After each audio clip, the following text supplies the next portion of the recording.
वासुदेवाय। ओम नमो भगवते वासुदेवाय। ओम नमो भगवते वासुदेवाय।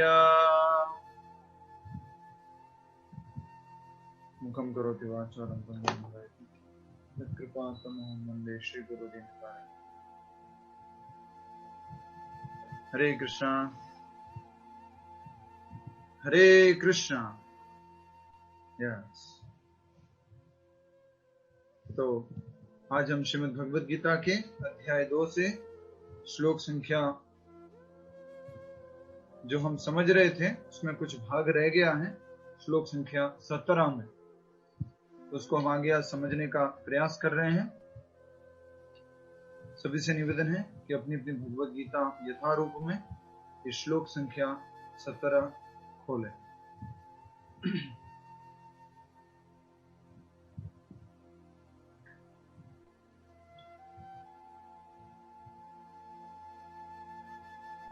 दोहराएंगे श्लोक को। अविनाशी तु तद्विद्धि येन सर्वमिदं ततम् विनाशम् अव्ययास्य न कश्चित् कर्तुमर्हति। अनुवाद, जो सारे शरीर में व्याप्त हैं उसे ही तुम अविनाशी समझो, उस अव्यय आत्मा को नष्ट करने में कोई भी समर्थ नहीं है। तो बहुत ही महत्वपूर्ण जो बात हमने समझी थी कल, वही बात को आज एक बार फिर से दोहराने के लिए हम समझ रहे हैं। सबसे पहली बात, आत्मा क्या है? अविनाशी, अव्यय, जिसका व्यय नहीं होती है, जो खत्म नहीं होती है धीरे धीरे। शरीर क्या होता है? शर इति शरीरः। शरीर में 6 तरह के परिवर्तन होते हैं, आत्मा में 6 तरह के परिवर्तन नहीं होते हैं। आत्मा जन्म नहीं लेती है, आत्मा बढ़ती नहीं है, और इसी प्रकार से जो शरीर में परिवर्तन होते हैं वो आत्मा में नहीं होते हैं। संयम मराठा जी बताएंगे आत्मा में 6 प्रकार, शरीर में 6 प्रकार के परिवर्तन कौन कौन से होते हैं? जी 6 प्रकार के परिवर्तन बताइए। हमारी एज चेंज होती है। लगता है आप क्लास में नहीं थे कल। नहीं, कल मैं नहीं थी गुरु। अच्छा, रिकॉर्डिंग नहीं सुनी फिर? नहीं, रिकॉर्डिंग नहीं सुन पाई। अच्छा, कोई बात नहीं, ठीक है। मैं पूछता हूँ किसी और से, कौन बताएंगे? बताइए, शीतल जी बताइए। हरे कृष्णा प्रभु जी। हरे कृष्णा।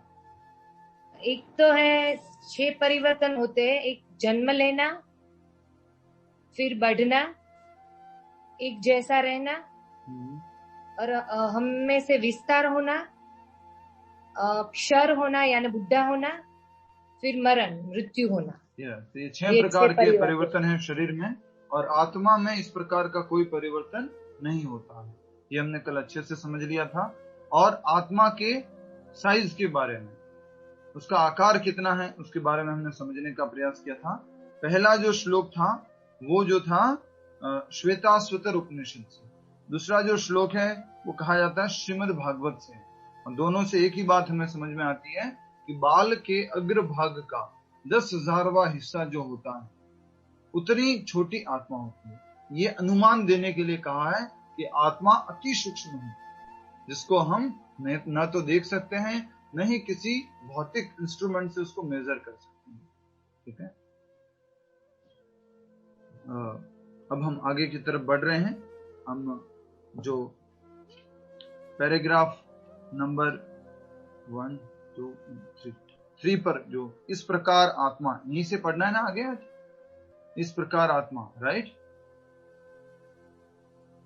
कोई लोग बोल नहीं रहे हैं, बताइए कहां से? यहीं से ना, इस प्रकार आत्मा।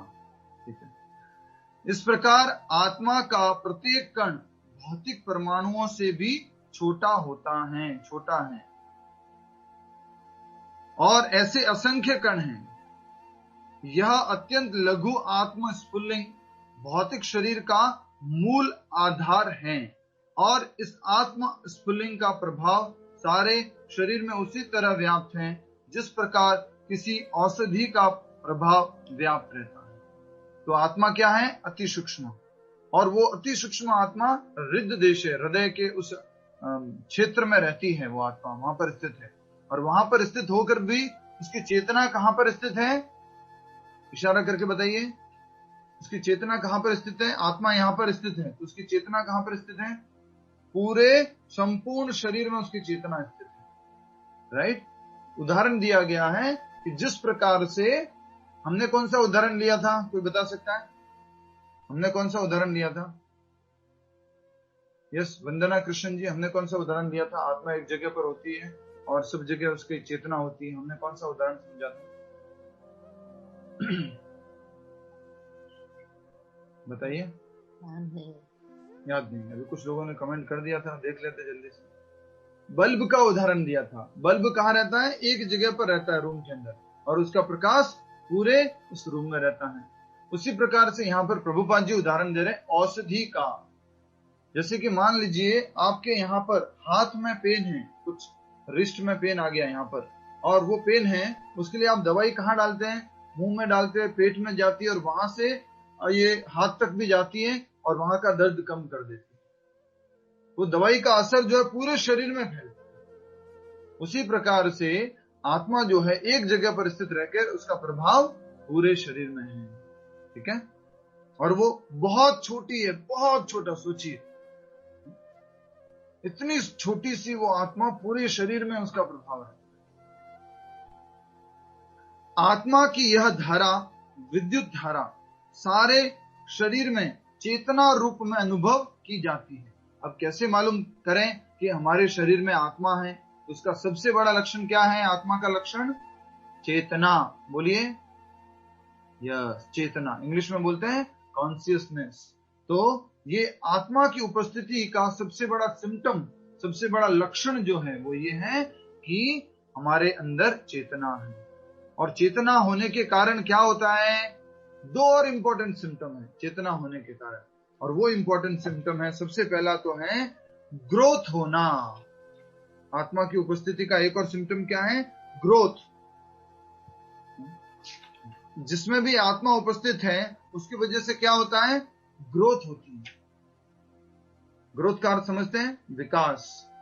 जिस किसी में आत्मा उपस्थित है, जैसे कि ये मोबाइल है, इसमें आत्मा उपस्थित नहीं है तो क्या बढ़ सकता है? ये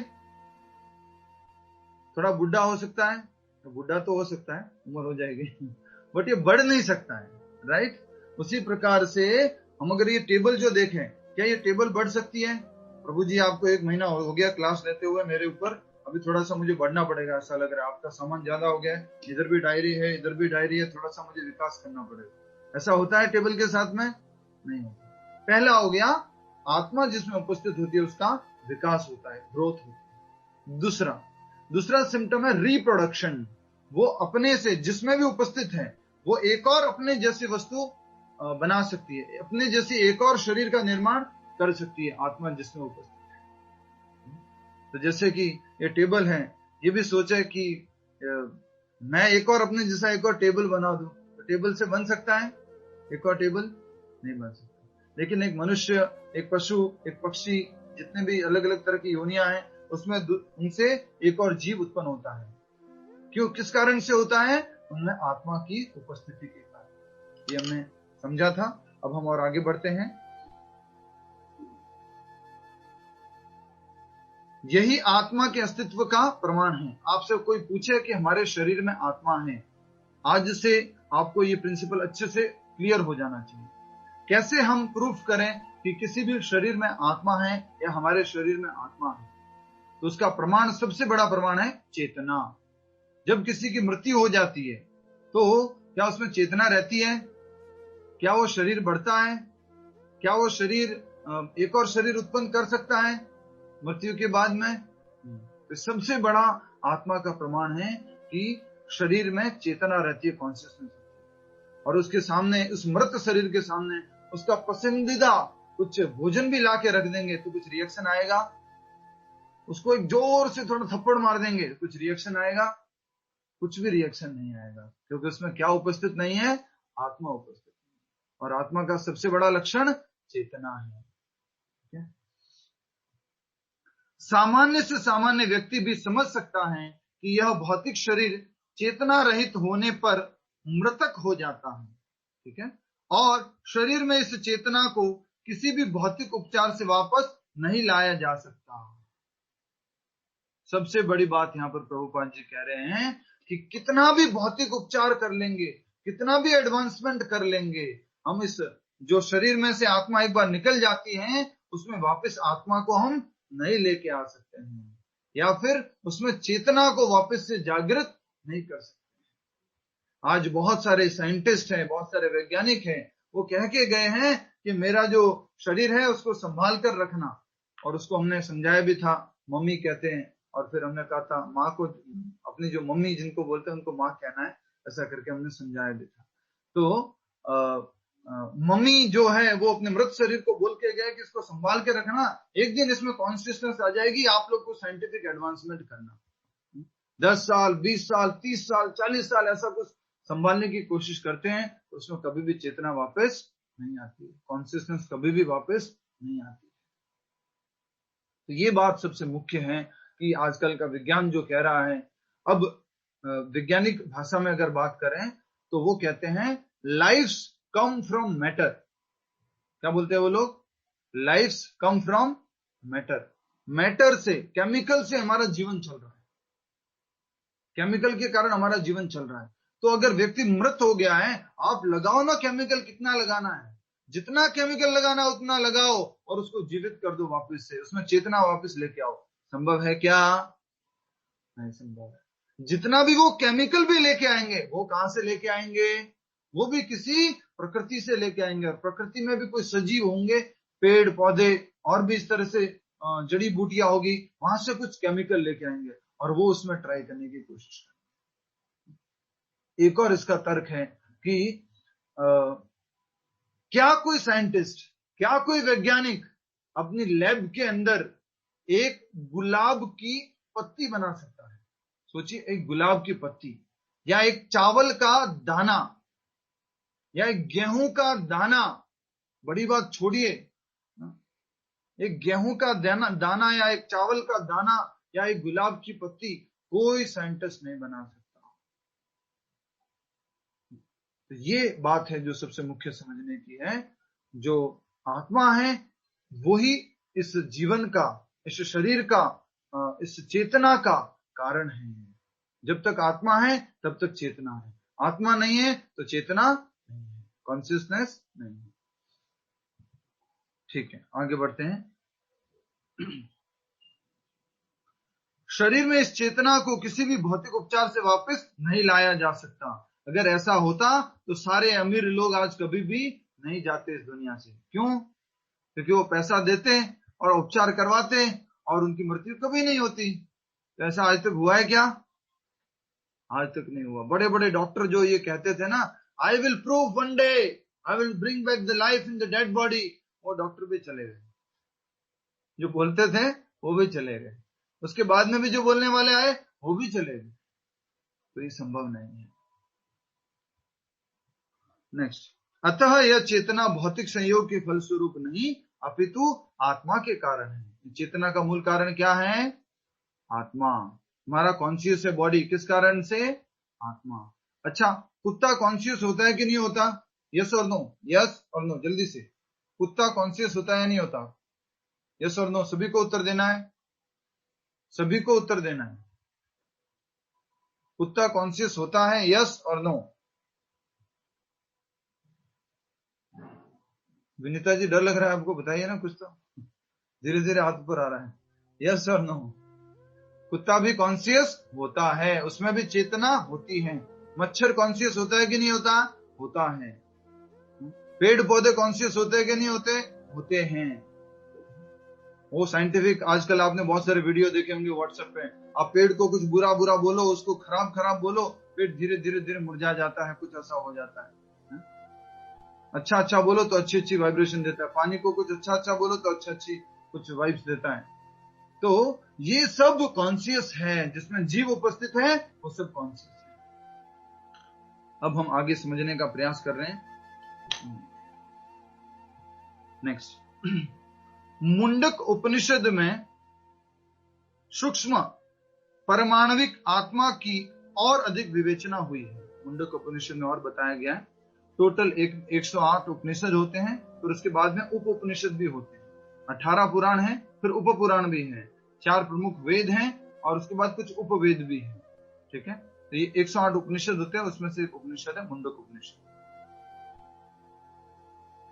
आप अपनी भगवद गीता में देखिए, एषो अणुरात्मा चेतसा वेदितव्यो यस्मिन् प्राणः पंचधा संविशेष प्राणे चित्तं सर्वमोतं प्रजानां यस्मिन् विशुद्धे विभवत्येष आत्मा। अनुवाद, आत्मा आकार में अणुतुल्य है, जिसे पूर्ण बुद्धि के द्वारा जाना जा सकता है। यह अणु आत्मा 5 प्रकार के प्राणों में तैरता रहता है।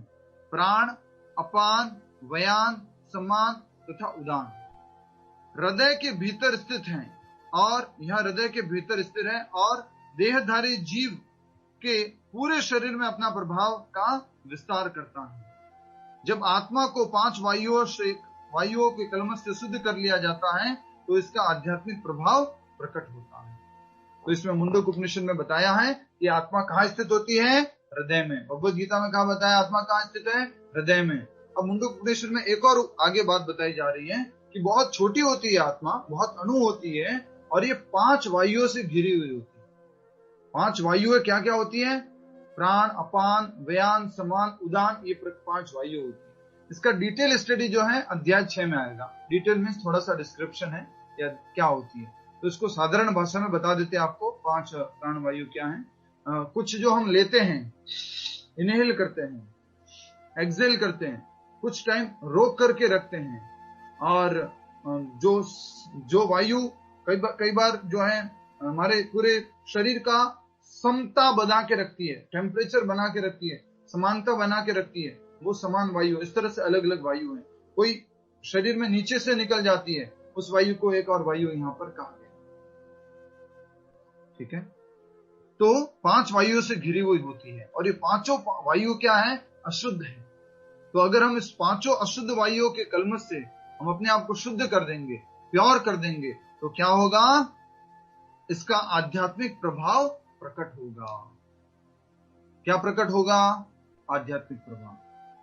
जल्दी से समझ लीजिए, मैं बता रहा हूं, यहां पर देख के समझिए इसका अर्थ क्या था।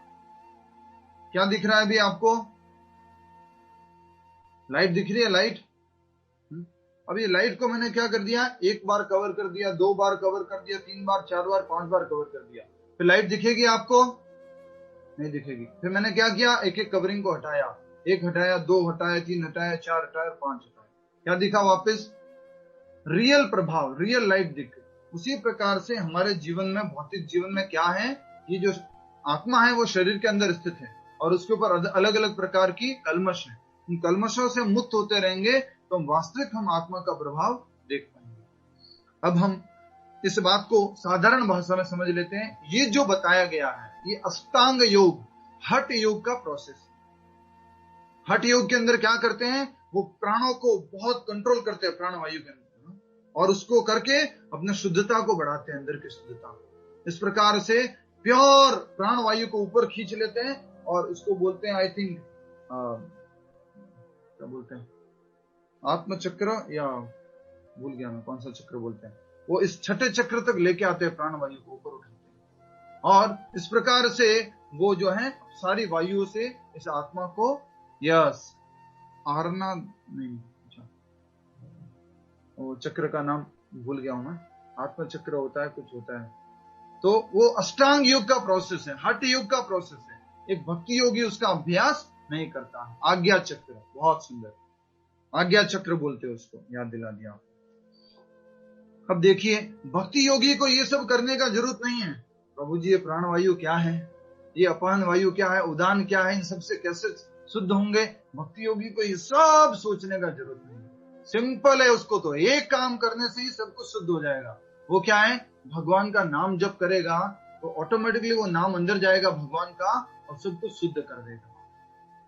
इसलिए आगे प्रभुपाद जी कुछ कह रहे हैं, आप देखिए। हठ योग का प्रयोजन विविध आसनों द्वारा उन 5 प्रकार के प्राणों को नियंत्रित करना है जो आत्मा को घेरे हुए हैं। यह योग किसी भौतिक लाभ के लिए नहीं अपितु भौतिक आकाश के बंधन से अणु आत्मा की मुक्ति के लिए किया जाता है। आजकल भी क्या होता है? अष्टांग योग होता है, हठ योग होता है। आप में से कौन कौन योगा प्रैक्टिस करते हैं? मतलब क्या कहते हैं, ईमानदारी से बोलना है। थोड़ा बहुत झूठ बोल सकते हैं कि मैं 5 दिन में एक बार करता हूँ, 10 दिन में एक बार करता हूँ। ठीक है, बहुत सारे लोग योगा अभ्यास करते हैं, बहुत अच्छी बात है। और आजकल जितना भी योगा अभ्यास हो रहा है, ठीक है, आपको यस और नो में उत्तर देना है। क्या ये योगा अभ्यास अणु आत्मा की मुक्ति के लिए हो रहा है? यस और नो। जितना भी योगा अभ्यास हम कर रहे हैं दुनिया में, हमारी आत्मा जो इस भौतिक जगत में आ गई है, इस शरीर के बंधन में आ गई है, उससे मुक्त होने के लिए हम योगा अभ्यास करते हैं। कितने लोग बोलते हैं यस? ज्यादातर लोगों का मुझे उत्तर आ रहा है नो। लगभग सारे लोग नो बोल रहे हैं। एंड दिस इज ट्रू, ये सत्य बात है। अभी हम जो योग का अभ्यास कर रहे हैं, अष्टांग योग या हठ योग का अभ्यास, वो किसके लिए होता है? अच्छे शरीर के लिए। ये बाहर का पिंजरा है ना, किसी ने आके बोला तो इसको योग कर, प्राणायाम कर, ये पिंजरा चमकदार दिखता रहेगा, बाहर की स्किन तुम्हारी चमकती रहेगी, कभी बुढ़े नहीं दिखोगे, क्या बोलते हैं, थोड़ा सा वेट ज्यादा नहीं बढ़ेगा, और अलग अलग जगह जो मांस इकट्ठा हो जाता है वो इकट्ठा नहीं होगा। ये सब कारण को हम ध्यान में रखते हुए योग करते हैं। और अभी मैं भी थोड़ा सा और डिटेल में बताऊंगा ना कि प्राणायाम करने से क्या होता है, कपालभाति करने से क्या होता है, शीर्षासन करने से क्या होता है। कल से कुछ लोग उसमें चालू भी कर दें। क्यों? क्योंकि उनको बॉडीली लाभ मिल रहा है, तुरंत इमीडिएट। शरीर के लिए कुछ अच्छा, मैं शरीर हूं, यह आइडेंटिटी बना रखी है। इस कारण से शरीर से संबंधित जो भी बात करते हैं तो उसको वो सही समझते हैं। इन शॉर्ट अभी मैं कुछ बताने जा रहा हूं, ध्यान से सुनिएगा, ये बहुत इंपॉर्टेंट। वो क्या है? योग शब्द का अर्थ। योग शब्द का अर्थ क्या होता है? पहले भी मैंने बताया, इशारा करके उसको बता सकता है? योग शब्द का अर्थ पहले भी बताया। वाह क्या बात है, आशीष जी बता रहे ऐसे। योग शब्द का अर्थ होता है जोड़ना। 2 + 2, 2 योग 2, 4, 3 योग 3, 6। योग अर्थ क्या होता है? जोड़ना। तो ऐसा कोई भी कार्य जो आपको भगवान से जोड़ता हो उसको क्या कहते हैं? योग। सभी लोग अच्छे से समझ लीजिए, मैं कभी भी प्रश्न पूछ सकता हूं ये वाला, कभी भी, तो आपको उत्तर तुरंत आना चाहिए। योग का अर्थ क्या होता है? जोड़ना। और ऐसा कोई भी कार्य जो आपको भगवान से जोड़ता हो उसको क्या कहते हैं? योग। और ये 4 तरह के कार्य होते थे। एक कर्म योग, कर्म के द्वारा, ज्ञान योग, ज्ञान के द्वारा, अष्टांग योग, अष्टांग योग के द्वारा, और भक्ति योग, भक्ति के द्वारा हम भगवान से जुड़ते थे। इन चारों को क्या कहा गया है? योग। अब आपका पूरा दिमाग खुल जाएगा, ये बात भी सुन लीजिए। नेक्स्ट, ये जो हम आसन और प्राणायाम करते हैं इसको हम क्या बोलते हैं? योग। आजकल किसी से भी बोलो योग क्या होता है, बोले आसन और प्राणायाम को योग कहते हैं। बस किसी से भी पूछ लो, जैसे अभी 1-2 डिवोटी ने तुरंत बता दिया योग क्या होता है, योग क्या होता है, योग क्या होता है, कुछ लोगों ने बता दिया तुरंत, राइट। तो योग का अर्थ ये नहीं होता है। अष्टांग योग के अंदर भी 2 प्रोसेस है ये मात्र। अष्टांग योग में क्या क्या आता है? यम, नियम, प्राणायाम, प्रत्याहार, ध्यान, धारणा, समाधि। 8 प्रोसेस है अष्टांग योग के। उसमें से भी 2 ही है मात्र, प्राणायाम और आसन। और उसको हमने क्या कह दिया है पूरे सब लोगों ने? यही योग है, यही योग है, और कुछ भी नहीं। देखिए अच्छे से समझिए। सबसे पहले योग, योग मतलब जोड़ना। उसके 4 तरीके हैं, कर्म योग, ज्ञान योग, अष्टांग योग और भक्ति योग। अच्छा ठीक है, उसके बाद अष्टांग योग को ले लेते हैं हम। अष्टांग योग, अष्टांग योग में भी 8 तरीके हैं। 8 में से भी मात्र 2 है जो आसन और प्राणायाम है, और उसको हमने क्या समझ रखा है आजकल, वही योग है। और आजकल हम जितना भी योग करते हैं, जो भी करते हैं, शरीर के लिए करते हैं, और दूसरा इसका सबसे बड़ा जो कह सकते हैं वो ये इंद्रिय भोग करने के लिए करते हैं। नेचुरल रूप से इंद्रिय भोग करने के लिए हम इसका योग का अभ्यास करते हैं। जितने भी फॉरेनर्स आज ऋषिकेश में सीखने के लिए आते हैं, मैसूर में सीखने के लिए आते हैं, योग का अभ्यास करने के लिए सीखने के लिए आते हैं, इनका कुछ भी फोकस नहीं है कि योग के माध्यम से हमें इस आत्मा को, हम जो हैं वो इस भौतिक जगत से मुक्त होना है और भगवान के धाम जाना है। कुछ भी ऐसा उद्देश्य नहीं होता है। क्या उद्देश्य होता है? मात्र शरीर को अच्छा रखना, बस। ठीक है, डू यू एग्री, यस और नो? आजकल लेटेस्ट तरीका है एग्री करने का, हम सब। हरे कृष्णा। नेक्स्ट, इस प्रकार अणु आत्मा को सारे वैदिक साहित्य ने स्वीकारा है। सब लोग स्वीकारते हैं कि आत्मा होती है, बहुत छोटी होती है। हमने देख लिया भगवत गीता, हमने देख लिया श्वेताश्वतर उपनिषद, हमने देख लिया श्रीमद् भागवत पुराण, हमने देख लिया मुंडक उपनिषद। सबने स्वीकारा है कि आत्मा बहुत सूक्ष्म है, छोटी है। और प्रत्येक बुद्धिमान व्यक्ति अपने व्यवहारिक अनुभव से इसका प्रत्यक्ष अनुभव करता है। हर कोई बुद्धिमान व्यक्ति इस बात का अनुभव कर सकता है कि मेरे अंदर क्या है, बोलिए, आत्मा है। हम क्या है? आत्मा है। हम ये शरीर नहीं है, जिसको हम अच्छे से समझ चुके हैं कई बार। एक बार एक व्यक्ति ने बहुत ज्यादा ही पूछ लिया। प्रभुपाद जी ने एक उदाहरण दिया गया, ठीक है, मैं आप सभी से पूछता हूँ ये का ये उदाहरण। आप सभी लोग को तैयार रहिएगा, जल्दी से माइक क्या बोलते हैं, वीडियो ऑन करके आपको इशारा करना है। सबको देख रहा हूं। सभी लोग अपनी अंगुली को टच कीजिए जल्दी से, राइट हैंड की अंगुली को, अंगुली, राइट हैंड की अंगुली, ये मान लीजिए अंगुली, ठीक है। अच्छा, सभी लोग अपने कानों को टच कीजिए, ठीक है। सभी लोग अपने नाक को टच कीजिए, ठीक है। ये सब क्या है? मेरा नाक, मेरा कान, मेरी अंगुली, मेरा शरीर। अब आपसे प्रश्न पूछा जाता है, अरे भैया ये सब कुछ मेरा है। मेरा शब्द का मैंने अर्थ बताया था, किसी को याद है? किसी को याद है? एग्जैक्ट याद है मेरा शब्द का अर्थ? आनंद सिंह बताना चाह रहे हैं। अरे वाह, बताइए आनंद सिंह जी। जो बहुत थोड़े समय के लिए आपके साथ हो वह मेरा है। मेरा का अर्थ है जो कुछ समय के लिए कोई वस्तु, कोई परिस्थिति या कोई व्यक्ति उपयोग करने के लिए दिया जाता है, उसको क्या कहते हैं? मेरा। तो ये मेरी अंगुली है, ये मेरा नाक है, ये मेरा कान है। अच्छा, तो आप सभी लोग जल्दी से बताओ, आप कहां पर हो? जल्दी बताओ, आप कहां पर हो? आप कहां हो?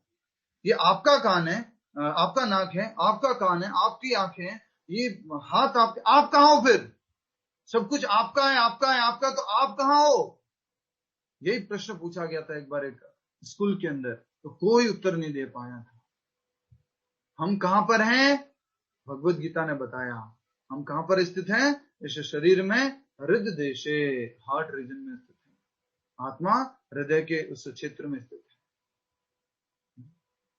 समझ में आ रहा? कितना सरल, मतलब छोटी सी बात है ये, लेकिन कितनी इंपॉर्टेंट बात है। हाँ, ये मेरा नाक है, मेरा कान है, मेरी आंख है, मेरी जीवा है, मेरी त्वचा है, मेरा शरीर है। मैं कहाँ हूं? सब कुछ मेरा, मैं कहाँ हूं? बोले आप इस शरीर के अंदर, आत्मा उस जो हृदय क्षेत्र है उसमें स्थित है। शीशे में आपने सभी ने अपने आप को देखा है? शीशा आईना होता है, आपने सबने अपने आप को देखा है? आज तक आपने अपने आप को नहीं देखा है। क्या आज तक आपने अपने आप को नहीं देखा है? आपने किसको देखा है? शरीर को देखा है। आत्मा को देखा है क्या कभी? नहीं देखा। कई बार हम रोते हैं कि वो चले गए, पिताजी चले गए, माताजी चले गए, वो चले गए। गया वो तो आपके सामने पड़ा है, वही शरीर, उतना उसमें खून है, उतना ही उसमें हड्डियां है, वही सब कुछ है। फिर कौन चला गया? कौन चला गया? बताइए कौन चला गया? कृष्णा पटेल जी, कौन चला गया फिर? बताइए जल्दी से, माइक अनम्यूट करके। वो शरीर की आत्मा। आत्मा चली गई, शरीर की आत्मा नहीं है वो, मतलब शरीर में जो थी। थोड़ा हिंदी शरीर में आपका, जो आत्मा थी वो चली गई। थोड़ा हिंदी का प्रॉब्लम में भी हो सकता है। तो शरीर में जो आत्मा थी वो चली गई। अब एक बात बताइए, मान लीजिए जस्ट उदाहरण के लिए, वो किसी के पिताजी थे, वो किसी के पिताजी की मृत्यु हो गई है, तो क्या उसने अपने जीवन में अपने पिताजी को कभी देखा था? जिसको पिताजी कह रहा था पिताजी चले गए, कहां गए भैया, सामने तो पड़े हैं, उतना का उतना शरीर है, हाथ पैर सब कुछ, खून हड्डियां सब कुछ है, कौन चला गया? आत्मा। और वो आत्मा ही जिसको वो पिताजी कह रहा था, वो ये शरीर छोड़ के चले गए। न तो आज तक हमने अपने आप को देखा है, न ही हमने अपने पिताजी को देखा, अपनी माँ को देखा, हमने किसी को नहीं देखा है। जिसको हम कुछ कह रहे हैं वो शरीर है, शरीर को देखा है। सोचिए कितनी बड़ी बात है ये। आगे बढ़ते हैं। केवल मूर्ख व्यक्ति ही इस अणु आत्मा को सर्वव्यापी विष्णु तत्व के रूप में सोच सकता है। बता रहे हैं कि हमारी आत्मा जो है हमारे शरीर तक उसकी चेतना सीमित रहती है। कोई मूर्ख होगा जो ये बोलेगा कि मेरी चेतना सब शरीरों तक व्याप्त है, सब शरीरों में मेरी आत्मा की चेतना स्थित है। ओनली मूर्ख लोग ऐसा बोल सकता है। हमारी चेतना कहां तक लिमिटेड है? हमारे शरीर तक लिमिटेड है। इस रूम की रोशनी कहां तक लिमिटेड है? इस रूम तक लिमिटेड है, बाहर के रूम तक नहीं है इसका प्रभाव। तो इसी प्रकार से ये बताया जा रहा है। मूर्ख व्यक्ति ऐसा सोच लेते हैं कि अणु आत्मा और विष्णु दोनों एक ही है। जितना विष्णु सब जगह व्याप्त है वैसे हम भी सब जगह व्याप्त है। नहीं नहीं, हमारी जो उपस्थिति है, हमारी चेतना इस शरीर। नेक्स्ट, अणु आत्मा का प्रभाव पूरे शरीर में व्याप्त हो सकता है। मुंडक उपनिषद के अनुसार यह अणु आत्मा प्रत्येक जीव के हृदय में स्थित है। कहां पर स्थित है? हृदय में। किस किसके अनुसार? भगवत गीता के अनुसार। और किसके अनुसार? मुंडक उपनिषद के अनुसार। ऊपर श्लोक जो दिया गया ना मुंडक उपनिषद का, उसमें लिखा हुआ। और चूंकि भौतिक विज्ञानी इस अणु आत्मा को माप सकने में असमर्थ है, अतः उनमें से कुछ यह अनुभव करते हैं कि आत्मा है ही नहीं। पूरा ऑपरेशन कर देते हैं, हृदय को पूरा चीर देते हैं, पूरा ढूंढ निकालते, बोले आत्मा किधर है, देखते हैं हम। तो कई बार उनको लगता है आत्मा है ही नहीं है। क्यों? क्योंकि दिखते ही नहीं है। अरे भैया दिखेगी कैसे आत्मा? वो भौतिक नहीं है।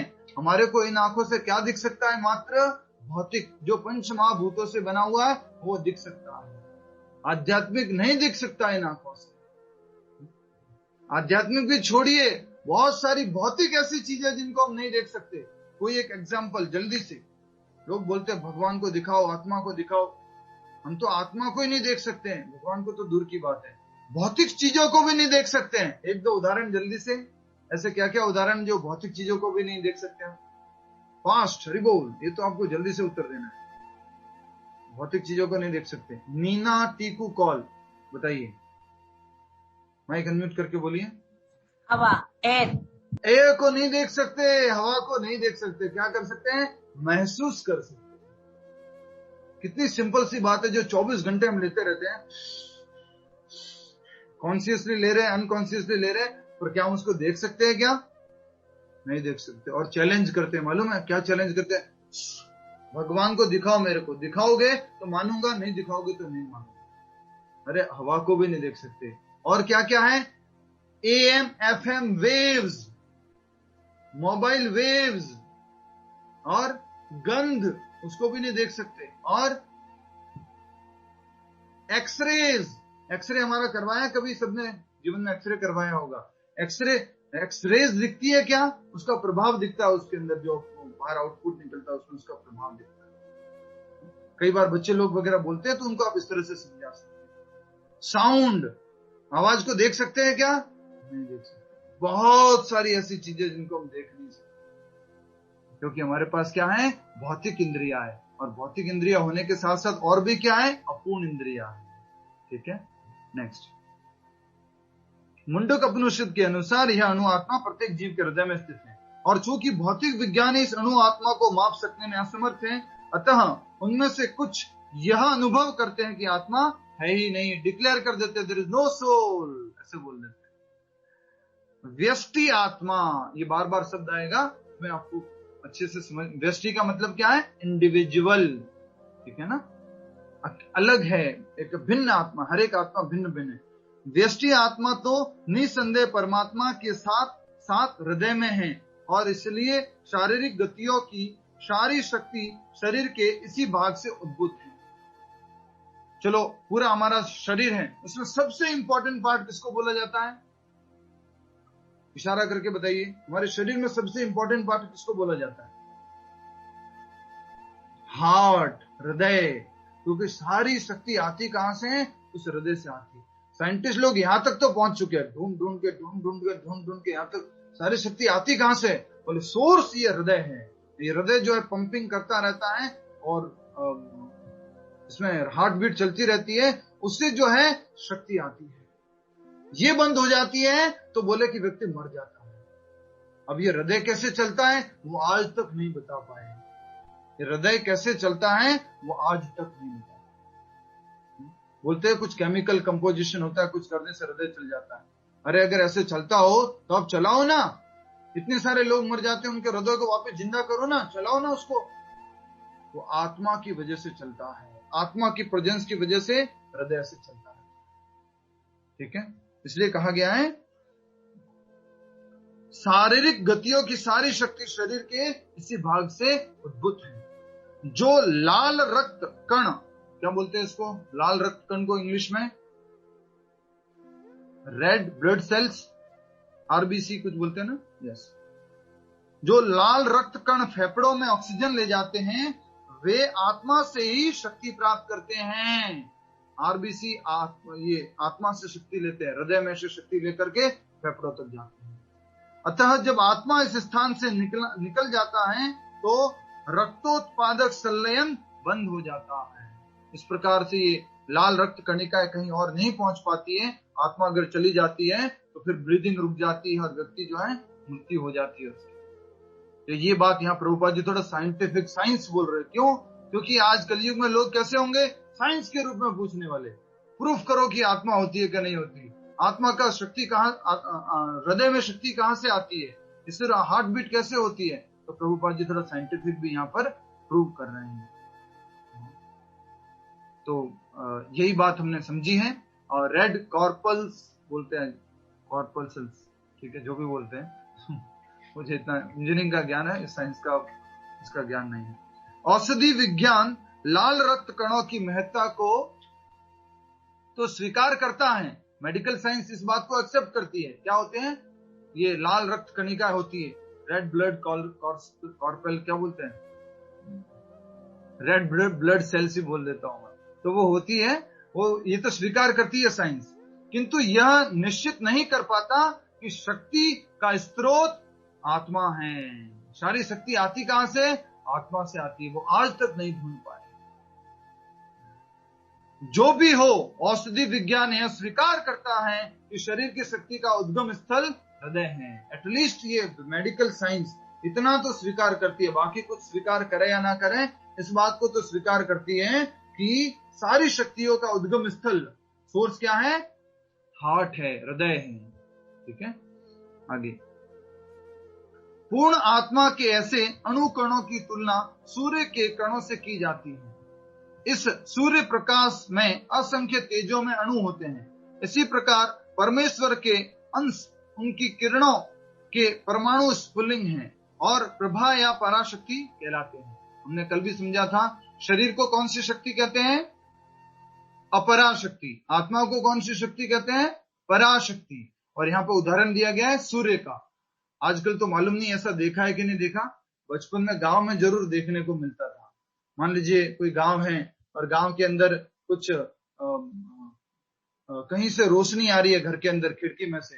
आजकल तो सब कुछ बंद कर देते हैं, रोशनी कैसे आती है मालूम नहीं, तो कहीं से रोशनी आती थी गांव में। उसमें हमें क्या दिखाई पड़ते थे? छोटे छोटे कण दिखाई पड़ते थे, हम देख पाते थे छोटे छोटे कण। तो उसी प्रकार से परमेश्वर के अंश है हम सारे, ये कण, हम जितनी भी आत्मा है भगवान के ही अंश है।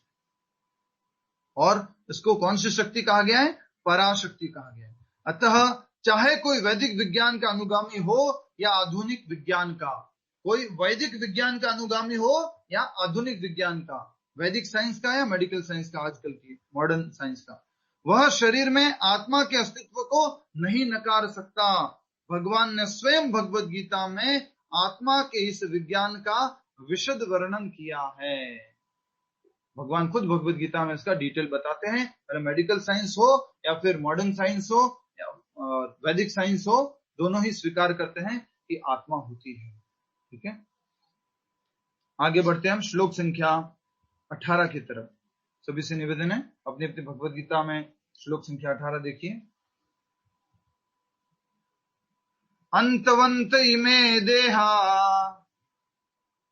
नित्यशोक्ताः शरीरिणः अनाशिनो अप्रमेयस्य तस्माद् युध्यस्व भारत। एक बार और, अंतवंत इमे देहा नित्यशोक्ताः शरीरिणः अनाशिनो अप्रमेयस्य तस्माद् युध्यस्व भारत। अनुवाद, अविनाशी अप्रमेय तथा शाश्वत जीव के भौतिक शरीर का अंत अवश्यम भावी है। अतः हे भरतवंशी, युद्ध करो, तस्मात् युद्धस्व भारत। भगवान ने इतनी सारी बातें समय अर्जुन को समझाने के बाद बोल रहे हैं कि शरीर की मृत्यु तो होनी ही होनी है, तुम मारो या न मारो, शरीर तो खत्म होना ही है। अब आत्मा के दो गुण और बताए, कल मैंने बताया ना, टेबल बनानी है आपको, इधर एक आत्मा के बारे में लिखना, इधर शरीर के बारे में लिखना। तो यहाँ पर और आत्मा के कुछ गुण बताए गए, क्या क्या है? सबसे पहला बताया गया है अविनाशी। आत्मा क्या है? अविनाशी, जिसका विनाश नहीं हो सकता है। और क्या बताया गया है? अप्रमेयस्य, जिसको कभी मापा नहीं जा सकता है। नित्यस्य, हमेशा रहने वाली है। ये आत्मा के 3 लक्षण बताए हैं।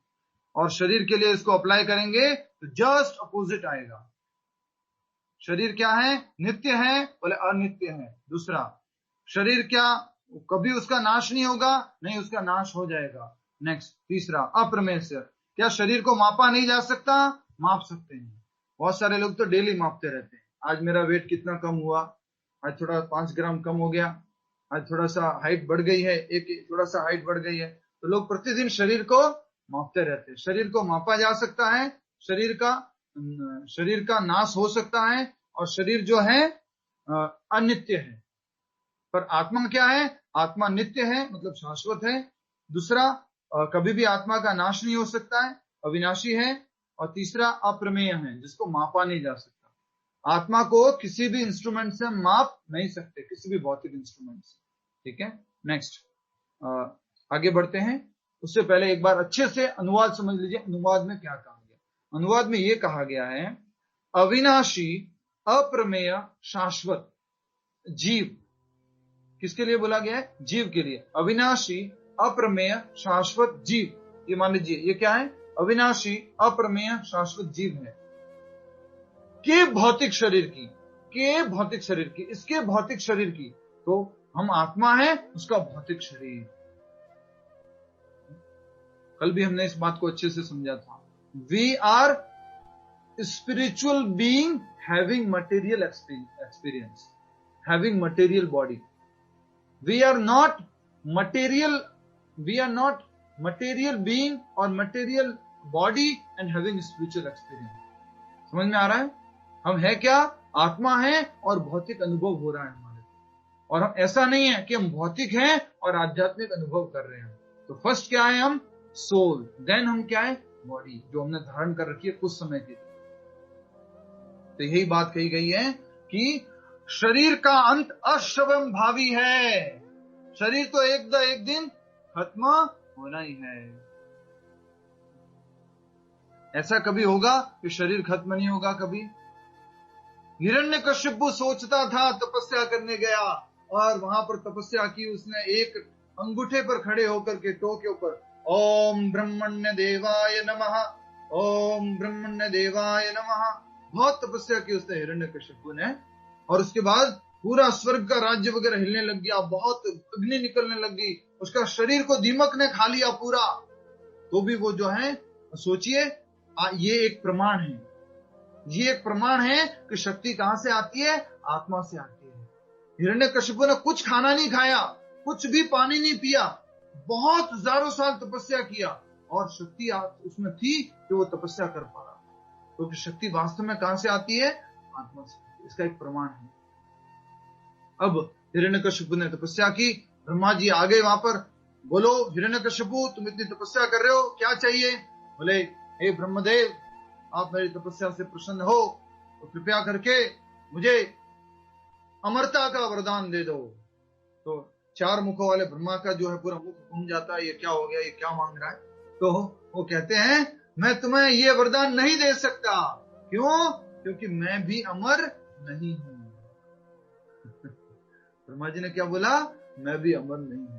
तो उसने सोचा शरीर को कैसे कैसे मृत्यु हो सकती है, ये जो मैं मेरा शरीर है, जो अपने आप को शरीर मान रहा था, इसकी मृत्यु कैसे कैसे हो सकती है? बोले अस्त्र से, शस्त्र से, अग्नि से, जल से, वायु से, घर के अंदर, घर के बाहर, दिन में, रात में, पशु पक्षी, मनुष्य, देवता, राक्षस, इन सब से मृत्यु हो सकती है। तो मैं ब्रह्मा जी से आशीर्वाद मांग लेता हूं कि मेरे को इनसे मृत्यु ना हो। वो ब्रह्मा जी से आशीर्वाद मांगता गया, ब्रह्मा जी आशीर्वाद देते गए, तथास्तु तथास्तु तथास्तु, उसने सारे आशीर्वाद मांग दिए। और वो सोचता था मैं कभी नहीं मरूंगा। मैं मतलब यहाँ पर क्या था? शरीर। हिरण्यकशिपु अपने आप शरीर को कुछ मान रहा था। ब्रह्मा जी ने आशीर्वाद दिया, उसका शरीर जो है बहुत सुंदर हो गया, और वो ये समझ रहा था कि मैं अब नहीं मर सकता हूं, मेरा ये शरीर नहीं मर सकता। क्या लिखा है गीता में? शरीर का अंत अवश्यम भावी है, शरीर एक ना एक दिन इसकी मृत्यु होगी ही होगी। तो ब्रह्मा जी के वरदान को रखते हुए भगवान विष्णु प्रकट होते हैं नरसिंह रूप में, हाफ मैन हाफ लायन के रूप में, और प्रकट होकर के इस हिरण्यकशिपु को क्या कर देते हैं? उसके शरीर को खत्म कर देते हैं। ना तो दिन में और रात में वो सोच रहा था, तो भगवान ने कौन सा टाइम सिलेक्ट किया? गोधूली वेला था, जब सूर्य थोड़ा थोड़ा डूबने को होता है। और न घर के अंदर न घर के बाहर, तो कौन सा एरिया सिलेक्ट किया? घर की जो चौखट होती है वो चौखट पे। न धरती पर न आकाश में, तो कहां पर चूज किया? अपने लैब के ऊपर, अपनी जो जंगा है उसके ऊपर। न अस्त्र से न शस्त्र से, तो किससे मारा उसको? नाखूनों से। कव कर कमल वरे नख। उसने सोचा चलो अब तो बच जाऊंगा, एक और कुछ बच गया। न मनुष्य से न जानवर से, तो न रूप कैसा लेके आ गए? Half man half lion. सारे के सारे उसको प्रोमिसेस को तोड़ते हुए भगवान ने लॉ को प्रूव कर दिया कि शरीर लिया है तो मृत्यु तो एक न एक दिन होनी है ही है। ठीक है, अब तात्पर्य पढ़ते हैं आगे। तात्पर्य इस श्लोक में यही बात बताई है कि आत्मा शाश्वत है, आत्मा अप्रमेय है और आत्मा अविनाशी है, लेकिन शरीर क्या है? उसकी मृत्यु होगी ही होगी, एक दिन खत्म होगा ही होगा। स्माइल कीजिए प्लीज। आपकी मृत्यु कभी नहीं होने वाली है। पिछले श्लोक में लिखा था, क्या लिखा था? क्या लिखा था? पिछले श्लोक में लिखा था उस अव्यय आत्मा को नष्ट करने में कोई समर्थ नहीं है। समझ आ गया? हमारे को कोई नष्ट नहीं कर सकता। हिरण्यकशिपु के जैसे नहीं, भगवान के भक्त के रूप में हम आत्मा है, भगवान का अंश। नेक्स्ट, भौतिक शरीर स्वभाव से नाशवान है, यह तत्क्षण नष्ट हो सकता है, कभी भी नष्ट हो सकता है, एक सेकंड में नष्ट हो सकता है।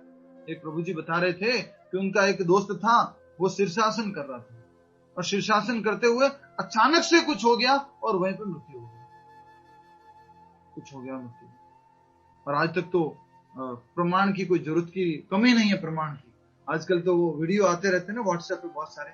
उस वीडियो में आता है एक पीएनबी बैंक का मैनेजर रिटायरमेंट के लास्ट टाइम में भाषण दे रहा था, कुछ बातें कर रहा था, बोलता बोलता बोलता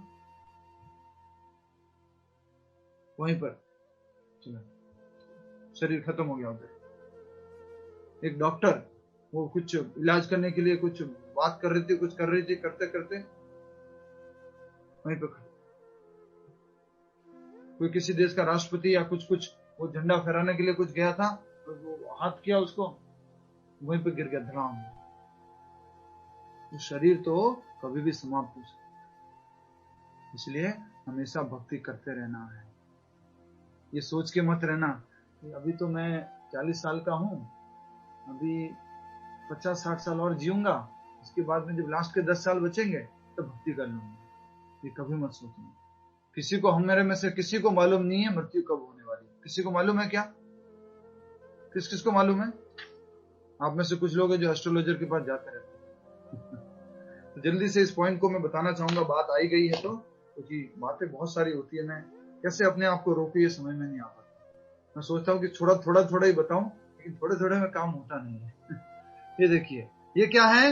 एक स्केल है। स्केल समझिए, ये आपका जन्मदिन है, बर्थ डेट है। ये जन्म हुआ था, किसका जन्म हुआ था? शरीर का। ये शरीर का जन्म हुआ था। ये शरीर का क्या है? अंतिम दिवस है, मृत्यु का दिन है। ये बर्थ डेट है और ये डेथ डेट है, जन्म और मृत्यु। अब आप में से जल्दी बताइए कौन कहां पर है अभी? ये जन्म है और मृत्यु है। अभी हम कहां पर हैं? कौन बताएगा? यस सही है, मराठा जी बताइए कहां पर है आप? यस बताइए, माइक अनम्यूट करके। मिडल में। आप मिडल में हैं, बहुत अच्छा। तो और कोई बता सकता है? रेखा पटेल जी आप कहां पर हैं? उनकी उम्र लगभग 50 के आसपास है, तो आप अपने हिसाब से बता दीजिए। माइक अनम्यूट करके बोलिए। मिडिल के आगे। मिडल के आगे, ये मिडल है तो थोड़ा इधर है, ठीक है, बहुत अच्छा। और कौन बताएगा? हरि बोल। मिन्नी माता जी कहाँ गए आप? वृंदा माता जी, हरे कृष्णा, नहीं है आप। कौन बताएगा? दिनेश गोयल जी कहाँ पर है अभी आप? ऑफिस में। हाँ, जी अभी सॉरी। ऑफिस में है ये। बताइए इस स्केल में कहाँ पर है? तो हमें तो मान के ही चलना चाहिए, हम एंड में है। एंड में? अच्छा, थोड़ा मान के ही चलना चाहिए। अच्छा। और कौन बताएगा? स्वाति जी बताइए, उसके बाद में वैभव जी। हमें पता नहीं है प्रभु जी हम कहाँ पहुंचे। पता नहीं है उनको, तो मालूम है अभी जिन्होंने बताया उन्होंने तो मालूम है सबको। रेखा जी को मालूम है, एज वाइज पता है, लेकिन लाइफ कितनी है वो नहीं पता है। क्या आपको ये भी नहीं मालूम आप कहाँ पर हो? क्या बात कर दिया। और कौन बताएगा? कहाँ गए वो? त्रिलोक नारंग जी बताइए कहाँ पर है आप? यहाँ पर है? हाँ जी, किसी वक्त भी हो सकती है। अच्छा, कुछ जब वगैरह कीर्तन वगैरह करना हो तो मुझे बता देना पहले से। जोक कर रहा हूँ, डोंट टेक अदरवाइज। हरे कृष्णा। तो हम यही बताना चाह रहे हैं, जिसने ये उत्तर दिया है कि वो बीच में है या फिर थोड़ा सा इधर बीच में से थोड़ा इधर से साइड में है, वो सब लोगों ने बिल्कुल भी गलत बताया है, ठीक है। हम कहां पर है? 24 घंटे यहां पर है। 24 घंटे पदम पदम यद विपदाम, एट एवरी स्टेप हमारा जीवन यहाँ पर चलता है। कब क्या होगा कुछ मालूम नहीं है, कुछ पता नहीं। आपने कोरोना में तो देख ही लिया होगा कि ये तो 30 साल का ही था, ये तो 40 का ही था, ये 25 का ही था, ये भी चला गया, वो भी चला गया, उसका हार्ट फेलियर हो गया, अच्छा उसके लंग्स खराब हो गए, तो कैसे पॉसिबल है? तो इस बात को हमेशा ध्यान रखना है, क्योंकि मैंने क्या बोला था, गीता पूरी कर पाए या ना कर पाए हम 3 महीने में, लेकिन सार हम एवरीडे डिस्कस करेंगे। तो सार यही है कि मृत्यु जो है उसका हमें कुछ मालूम नहीं है, इसलिए अभी से आज से ही प्रतिदिन हमें भक्ति का अभ्यास करना चाहिए, आत्मा को जो है भोजन कराते रहना चाहिए, मतलब कि आध्यात्मिक कार्य करते रहना चाहिए। आगे बढ़ते हैं, इस तात्पर्य को पूरा कर लेते हैं। भौतिक शरीर स्वभाव से नाशवान है, यह तत्क्षण नष्ट हो सकता है। कितना टाइम लगता है नष्ट होने में?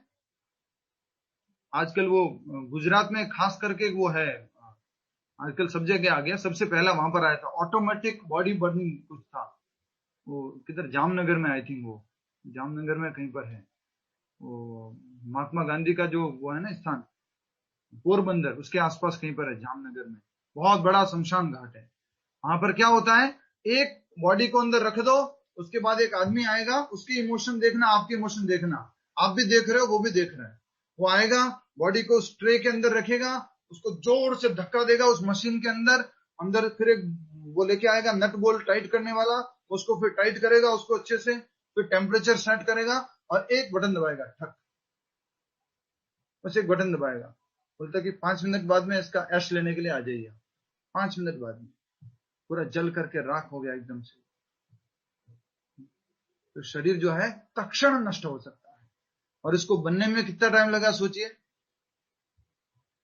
बनने में तो बहुत टाइम लगता है। माँ के गर्भ में 9 महीना, फिर धीरे धीरे धीरे आगे बढ़ता रहता है। नष्ट इस भौतिक जगत में सब कुछ हो जाता है जल्दी से। तो यही बताया गया है आगे। कुछ ऐसे उदाहरण मुझे याद है, पर मैं कुछ डरावना या ऐसा आपको नेगेटिव नहीं बताना चाहता हूं, इसलिए कुछ उदाहरण नहीं बोल रहा हूं, जो बहुत ही क्या कह सकते हैं आई ओपनिंग उदाहरण है।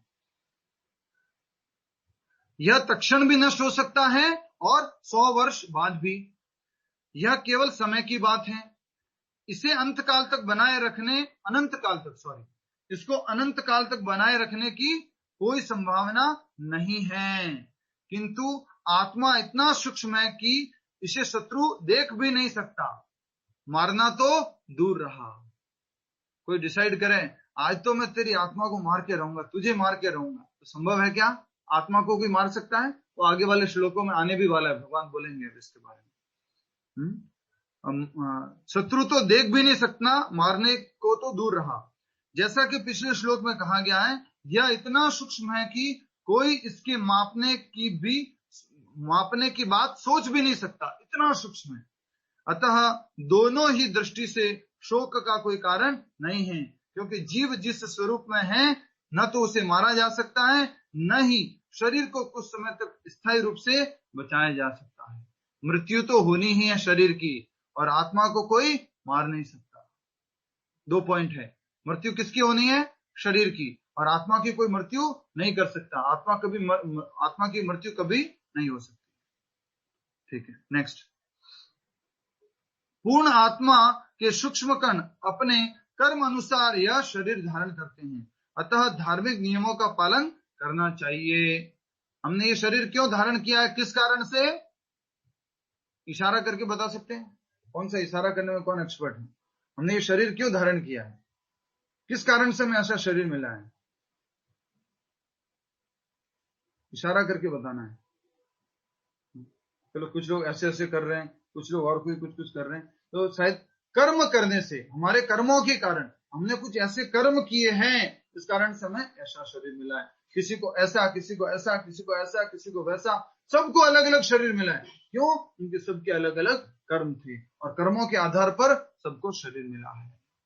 अब एक बहुत महत्वपूर्ण बात बताई जा रही है, वो ये है, यह धार्मिक नियमों का, इसलिए धार्मिक नियमों का पालन करना चाहिए। धर्म का अर्थ क्या होता है बता दीजिए अब जल्दी से। यहाँ पर लिखा गया है, उत्तर भी लिखा हुआ है साफ साफ। धर्म का अर्थ क्या है हमने समझा हुआ है। धर्म का अर्थ क्या है हमने पहले भी समझा है। भूल जाओगे फिर तो आप पीछे की बातें नहीं पूछूंगा तो भूल जाओगे। बताइए वृंदा माता जी। जो व्यवहार में लाया जा सके। हमने ये डेफिनेशन नहीं बताई है। आप बता रहे धारयति इति धर्मः। No no no. Hare Krishna. Yes, कौन बताएंगे? स्वाति जी बताइए। धर्म जो हमारा पहचान है, जो मतलब जो किसी से अलग नहीं किया जा सकता। जो किसी से अलग नहीं किया जा सकता मतलब आपने जो एग्जाम्पल दिया था वही उसी हिसाब से समझ में आया था कि शक्कर है तो उससे स्वीटनेस हम अलग नहीं कर सकते। वो शक्कर का धर्म है कि वो मीठा ही होगा, ऐसे। यस, तो आत्मा से India was so close to the eclipse. Of what? Solar eclipse. Hare Krishna. Eclipse की बात होगी बीच में। हरे कृष्णा। तो हम कह रहे थे कि जो अलग नहीं किया जा सकता उसको क्या कहते हैं? धर्म। आत्मा का धर्म क्या है? सेवा करना। और दूसरा हमने बताया था भगवान के द्वारा दिए गए नियमों का पालन करना। नियम उसको क्या बोलते हैं? धर्म। और यहाँ पर वही बात कही गई है। मनुष्य में और जानवर में क्या फर्क है हमने समझा था ना। आहार, निद्रा, भय, मैथुनम च सामान्य एतद पशु भी नराणाम, पशु और नर में बराबर है। धर्मो ही एको अधिको विशेषो, धर्म एक विशेष है जो मनुष्य और जानवर में डिफरेंस करता है। नियमों का पालन, तो यहाँ इसलिए कहा गया है कि हमें नियमों का पालन करना चाहिए। वेदांत सूत्र में जीव को प्रकाश बताया गया है क्योंकि वह परम प्रकाश का अंश है।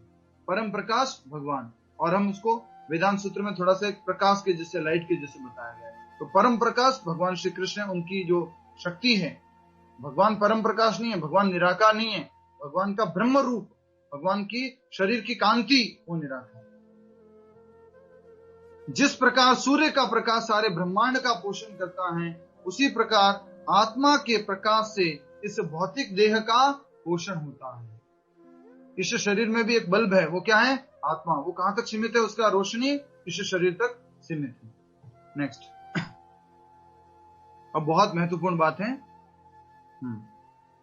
जिस प्रकार सूर्य का प्रकाश सारे ब्रह्मांड का पोषण करता है, उसी प्रकार आत्मा के प्रकाश से भौतिक देह का पोषण होता है। जैसे ही आत्मा इस शरीर से बाहर निकल जाता है, शरीर सड़ने लगता है।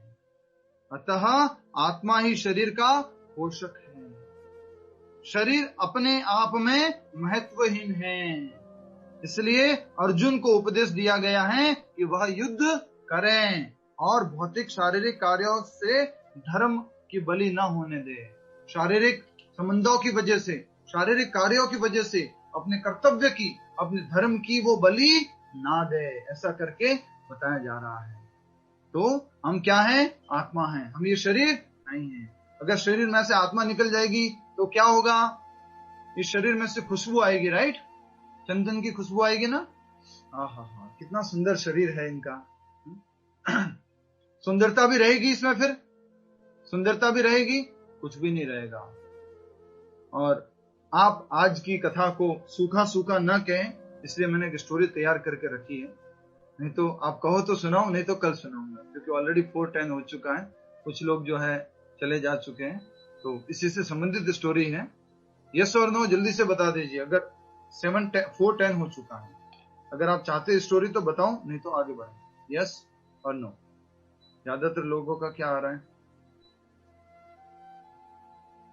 Yes yes yes. कुछ लोग तो ऐसे कर रहे, बैंग कर रहे, यस यस यस।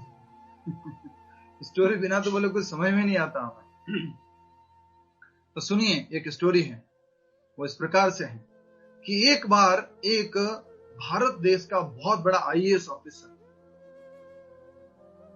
जो कि बहुत अच्छी पदवी पर था और देश के विकास में बहुत ज्यादा अपना योगदान, अपनी भूमिका दे रहा था, बहुत ज्यादा। पूरा प्राइम मिनिस्टर, प्रेसिडेंट, सब लोग उसके ऊपर विश्वास करते थे और उसका टाइम, एक एक सेकंड बहुत उपयोगी था उस IAS ऑफिसर का। उसके पास टॉप सीक्रेट रहता था, सब कुछ जो पूरे भारत देश से संबंधित है, सिक्योरिटी से संबंधित है, और भारत देश के विकास में उसका एक एक मिनट काम करता। एक दिन क्या हुआ कि वो क्या बोलूं मैं, किसी भी सिटी का नाम लेना चाहता हूँ, गुजरात ले लो, गुड़गांव ले लो, अहमदाबाद ले लो, सूरत ले लो, बॉम्बे ले लो। तो किसी शहर से जा रहा था और वो फ्लाइट से उतरा। फ्लाइट से उतरते ही उसको एक बहुत ही सुंदर लड़की दिख गई। क्या दिख गई? सुंदर लड़की दिख गई।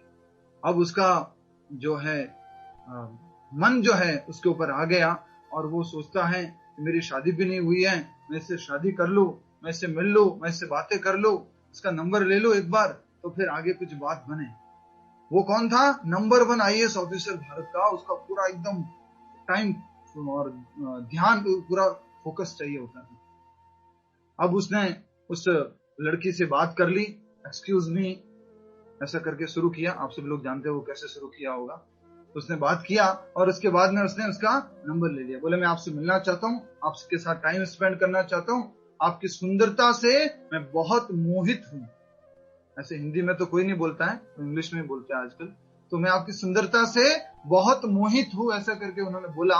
और उसके बाद में वो जो लेडी थी, जो लड़की थी, उसने उस ऑफिसर के बारे में बहुत सुना हुआ था कि ऑफिसर नंबर 1 ऑफिसर है भारत का, और इसका टाइम, इसका एनर्जी, इसका सब कुछ इंपॉर्टेंट है। तो वो क्या करती है, वो अपना नंबर उसको दे देती है। नंबर देने के बाद में उनका टाइम फिक्स हो जाता है कि 7 दिन बाद हम यहाँ पर जो है हम मिलने वाले हैं, ठीक है, फिक्स हो जाता है, डेट फिक्स हो जाती है, डेट के लिए वो डिसाइड हो जाता है उनका। तो वो 7 दिन तक वो व्यक्ति सोचता रहता है, आईएएस ऑफिसर, उसका काम में मन नहीं लग रहा है, वो अच्छे से पूरा सोच नहीं पा रहा है भारत के लिए क्या करना है, सिक्योरिटी सिस्टम कैसे बनाना है या कैसे क्या करना है। प्रधानमंत्री का भी मीटिंग का टाइम हो रहा है, उसमें लेट पहुंच जाता है, उस टाइम में भी उसका ध्यान नहीं रहता है, पूरा ध्यान कहाँ चला गया है, उस सुंदरता की तरफ चला गया है। बहुत अच्छी स्टोरी है, इस श्लोक से संबंधित है, इसलिए सुना रहा हूँ, कोई लव स्टोरी नहीं सुना रहा हूँ, ठीक है।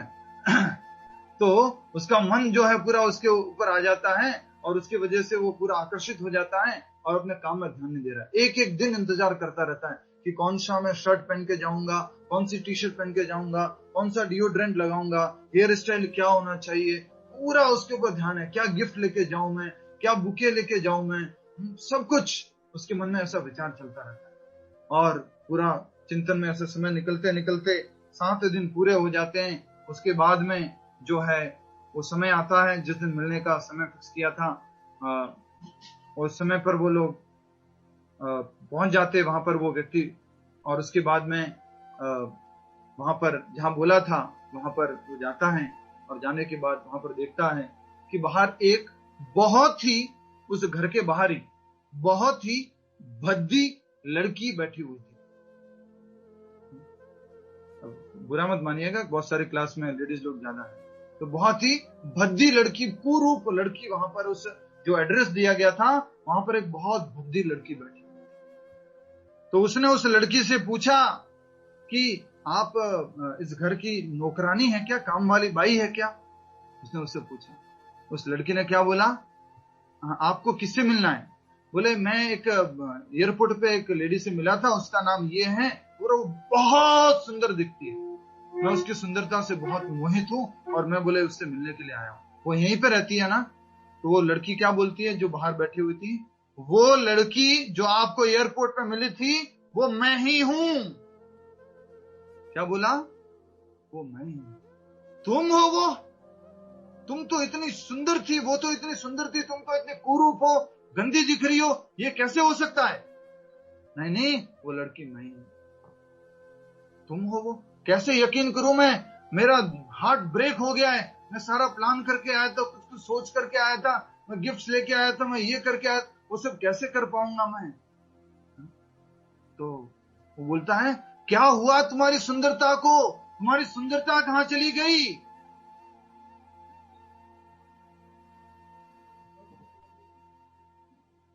तो बोलती है कि मैंने जो है मेरी सुंदरता को इकट्ठा करके रखा हुआ है। क्या करके रखा हुआ है? बोलिए। मैंने अपनी सुंदरता को बहुत अच्छे अच्छे मिट्टी के मटकों में इकट्ठा करके रखा हुआ है। कुछ लोग बोल रहे हैं मेकअप, ऐसी बात नहीं।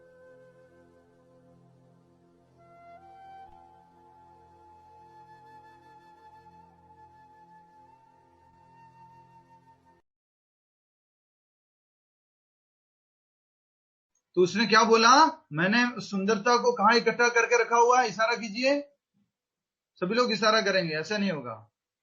मटकों के अंदर रखा हुआ है। तो बोलते मटकों में, और सुंदरता कहां गई? तुम्हारी सुंदरता, ये तुम्हारा आंखें अंदर धस गई हैं, तुम्हारे गाल जो बहुत सुंदर दिखते थे वो गाल नहीं है, तुम्हारा जो रंग गोरा था वो काला हो गया है, तुम पूरी स्किनी हो गई हो, पूरी हड्डियां ढांचा दिख रहा है, बस वो सब कहां गई तुम्हारी सुंदरता? बोलते हैं मैंने वो तो उसको मैंने पॉट में पैक करके रखा हुआ, बर्तन में पैक किया हुआ। बोले दिखाओ मुझे वो सुंदरता। तो वो बोलती है देखना चाहते हो? बोले हाँ देखना चाहते हो। एक्चुअल में क्या हुआ था कि इन 7 दिनों में, क्योंकि ये लड़की जानती थी कि ये व्यक्ति जो है भारत के विकास में बहुत बड़ी भूमिका निभा रहा है, देश के विकास के लिए बहुत बड़ा कार्य कर रहा है, तो इसको डाइवर्ट नहीं होना चाहिए, इसको प्रोग्रेस करते रहना चाहिए। तो उसने क्या किया मालूम है? 7 दिन तक उसने उल्टी की गोलियां खाई, परगेटिव्स बोलते हैं, उल्टी करने की गोलियां खाई, डायरिया होने की गोलियां खाई 7 दिन तक, और कुछ खाया नहीं उसने, बस तो शरीर में जितना भी वो मांस था, जितना भी कुछ था, वो सब कुछ मटकों में उसने पैक कर लिया। जो यहां से ऊपर से और भी कहीं से निकला, वो उसने सब कुछ पैक कर दिया। और उसके बाद में वो लेके जाती है, सुंदरता देखनी है, और वो सुंदरता दिखाती है। और उसने क्या किया, फिर उस मटके को ओपन किया। ये देखो मेरी सुंदरता, जिसके ऊपर तुम मोहित थे, जिससे तुम आकर्षित थे। और जैसे ही उस मटके को खोला, ये क्या है, इतनी बदबू आ रही है, इतना गंदा, बंद करो इसको। कुछ लोग अभी भी इतना कहानी सुनते ही अपने नाक पे अंगुले रख रहे हैं, इतनी बदबू आ रही है। देखो वही सुंदर शरीर जिसपे वो व्यक्ति मोहित हो रहा था, वो सुंदरता कहां पर पैक कर दी है उसने, वो मटकों में पैक कर दी, और वो मटकों में से बदबू आ रही है। तो सुंदरता वास्तव में शरीर की सुंदरता नहीं होती है। शरीर तो है, वो बस कुछ ऊपर पैकेजिंग अच्छी है, इसलिए हमें थोड़ा सा क्या लगता है, आकर्षित लगता है। और इसी प्रिंसिपल का आजकल मार्केटिंग के जितने भी लोग हैं उसका उपयोग करते हैं। पैकेजिंग अच्छे से कर दो, बस अंदर कुछ भी भराओ, पैकेजिंग अच्छे से कर दो। तो उस व्यक्ति का फ्यूचर को ध्यान रखते हुए इस सेंटली लेडी ने क्या किया, अब उसको, उसका भ्रम जो है उसको तोड़ दिया। उसको ये प्रूफ करा दिया कि वो ये शरीर नहीं है, वो शरीर के अंदर कोई स्थित है, वो है, वो आत्मा है, वो ये शरीर नहीं है। ये शरीर आकर्षक जो लग रहा था अभी, वो तो शरीर में कुछ मांस, कुछ खून, कुछ ये सब कुछ था, उसकी वजह से लग रहा था। और सब कुछ निकाल दिया, और सारी ब्यूटी कहां पर पैक कर दी है, बॉक्स में पैक कर दी है। तो प्रभुपाद जी स्टोरी को साइंस ऑफ सेल्फ रियलाइजेशन में बोलते हैं, और स्टोरी का नाम है द लिक्विड ब्यूटी। क्या नाम है, द लिक्विड ब्यूटी। हमारे अंदर भी जो ब्यूटी है वो क्या है, लिक्विड ब्यूटी है। सब अंदर से मसाला अगर निकाल दिया जाए तो मालूम पड़ जाएगा कि सुंदरता क्या है। समझ में आया आपको? तो ये थी कहानी आज की, और अब हम आगे बढ़ते हैं महामंत्र के जाप के तरफ। और अभी सामूहिक रूप से हम सभी लोग जाप करेंगे। सभी से निवेदन है, जाप कार्यक्रम में जरूर भाग लिया करें। मैं देखता हूँ जैसे ही जाप का समय आता है, पीछे वाली गली से, जो पीछे वाला दरवाजा, वहां से लोग निकल जाते हैं। ऐसा क्यों करते हैं आप लोग? जाप तो सबसे इंपॉर्टेंट है। अभी 2 लोग तो कम हो गए, मैं बोलते बोलते 2 लोग चले गए। एक और चला गया 88, 3 और चले गए 87, 187 हो गया। जाप तो करके जाइए। हरे कृष्ण।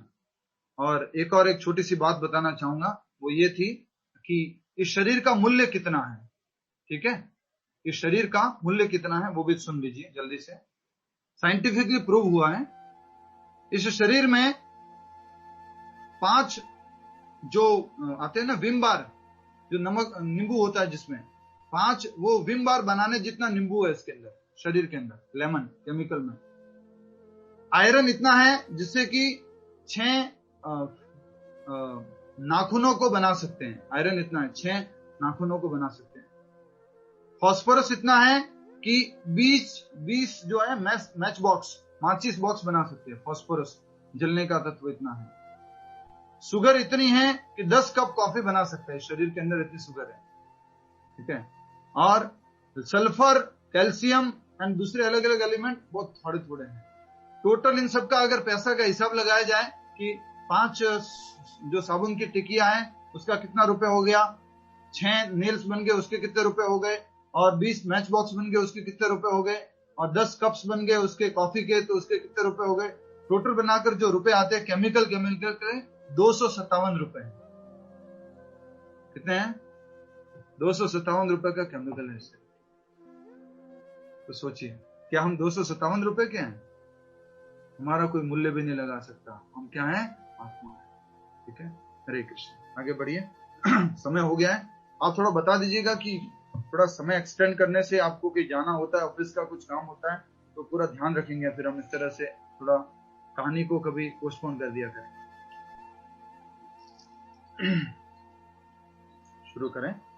नमो ओम विष्णुपादाय कृष्ण पृष्ठाय। उनसे आज मैं प्रैक्टिकल पॉइंट नहीं लूंगा जिसके पास माला नहीं है, उनसे मैं नहीं लेने वाला हूं। ठीक है, हरे कृष्ण। थोड़ा तो टीचर को स्ट्रिक्ट होना चाहिए, इतना ज्यादा पूरा कभी आओ कभी जाओ, कभी कुछ कर लो तो ऐसे तो नहीं चलेगा। यस, प्रैक्टिकल पॉइंट नंबर 1 कौन बता रहा है? गीरा भट्ट, बता पाएंगे आप क्या प्रैक्टिकल पॉइंट है? उसके बाद मन्नत, गीरा भट्ट, फिर उसके बाद मन्नत, बोलिए क्या प्रैक्टिकल पॉइंट है? नहीं पा रहा है, कनेक्शन नहीं पा रहा है। हाँ जी, कनेक्शन नहीं हो रहा। संयम मराठा जी बोलिए। हरे कृष्णा। आज के जो सेशन में जो सीखने को मिला प्रैक्टिकल पॉइंट वो ये है कि मैं और मेरा जो है वो दो विपरीत बातें हैं। हम अभी तक उनको कनेक्ट करके देखते थे। आवाज नहीं आ रही, नहीं ना, आवाज नहीं आ रही। एक बार बोल दीजिए। हाँ जी। हाँ।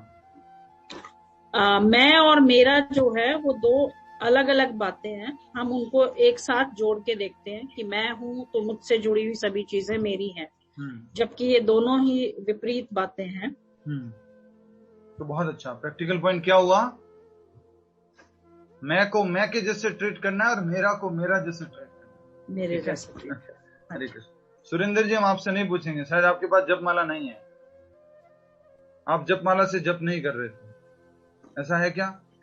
आपकी जपमाला दिखी नहीं, आप तो ऐसे ही हाथ ऊपर कर रहे थे, सब कुछ चल रहा था। ठीक है, अपना प्रैक्टिकल पॉइंट बताइए।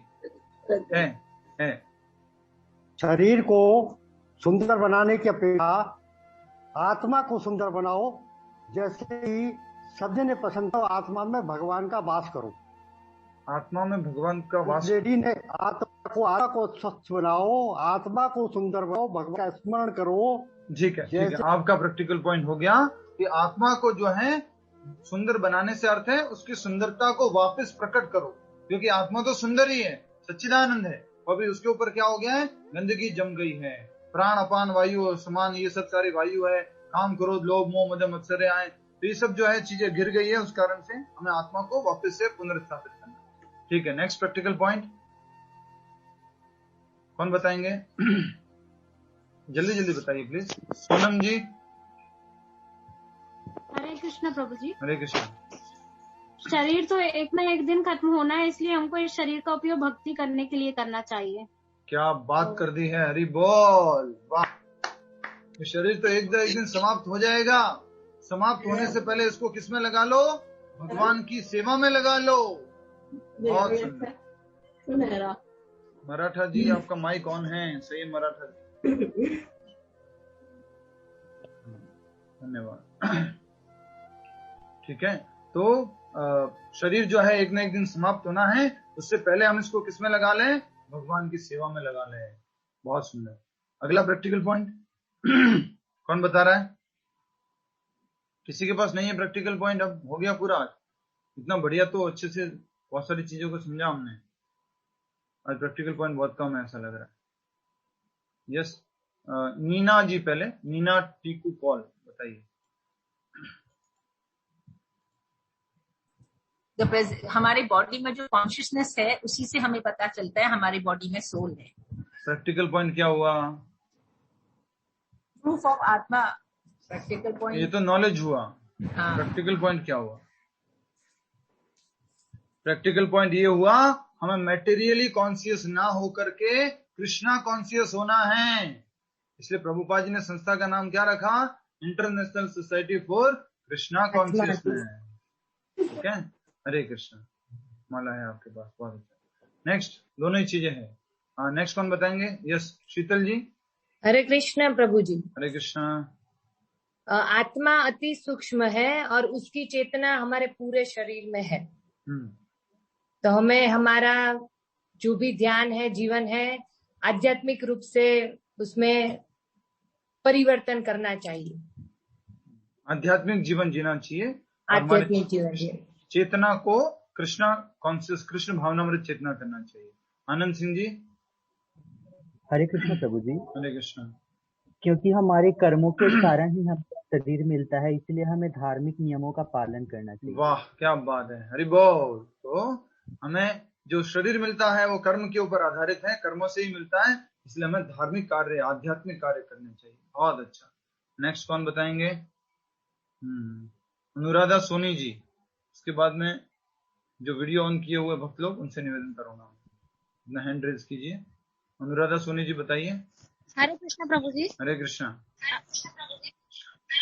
मृत्यु के पास हम निरंतर, इसलिए हमें भगवत स्मरण और भगवत गीता में लग जाना चाहिए। आपके घर में 2 मोबाइल ऑन है, आई थिंक, इससे वही को आ रहा था। मृत्यु का कुछ मालूम नहीं है कि कब आएगी, अनिश्चित है और असंभावी है, दोनों हैं। एक तो मालूम नहीं कब आएगी और आएगी पक्का, तो इसलिए क्या करना चाहिए? तैयारी करके रखनी चाहिए। आपको बोल दिया जाए कि प्रभु जी आपके घर पे आएंगे पक्का, कब आएंगे मालूम नहीं, तो क्या करना चाहिए? पहले से तैयारी करके रखनी चाहिए, राइट? हरे कृष्णा। नेक्स्ट और कौन बताएंगे प्रैक्टिकल पॉइंट? यस, अंशुमान जी। उसके बाद में प्रश्न उत्तर लेते हैं।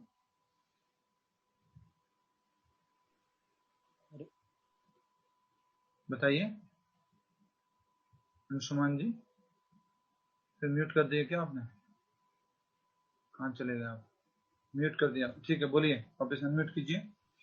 हरे कृष्णा प्रभु जी। हरे कृष्णा। हमें अपनी आत्मा को प्रकाशित करना चाहिए, उससे ही हमारी देह का पोषण होता है। हमें अपनी आत्मा से अर्थ है हमें अपने आप को प्रकाशित करना चाहिए, शरीर का माध्यम बना करके। शरीर जो है वो साधन है इस बीच में। जी जी, ठीक, बहुत शरीर साधन। नेक्स्ट ब्रजलाल जी। कृष्ण प्रभु जी। हाँ बताइए, प्रहलाद जी बताइए। प्रभु जी, प्राण, अपान, व्यान, सम्मान और उदान, इन्हें सभी को शुद्ध करते हुए आत्मा के ऊपर जो ये कलमश जमा हुआ है, उसको भगवान श्री कृष्ण की भक्ति में लगाकर शुद्ध करके जीवन में शरीर, इस आत्मा को शुद्ध करना चाहिए। हम इस कलयुग में अष्टांग योग का पालन नहीं कर सकते हैं, बहुत डिफिकल्ट है ये प्राण अपान समान वायु का सबका शुद्धिकरण। इसलिए हमने क्या बताया था? एकमात्र करना है कार्य, क्या है? भगवान के नाम का स्मरण करना है, नाम जप करना है, कीर्तन करना है, उससे सब कुछ शुद्धिकरण हो जाएगा। ब्रिजलाल जी। हमें आत्मा को खुराक देनी चाहिए हरि नाम की। आत्मा को खुराक देनी चाहिए हरि नाम की, शरीर के माध्यम से अपने आप को खुराक देनी है। बहुत अच्छा, ठीक है। आपको एक प्रश्न है तो पूछ सकते हैं, ये आपका प्रैक्टिकल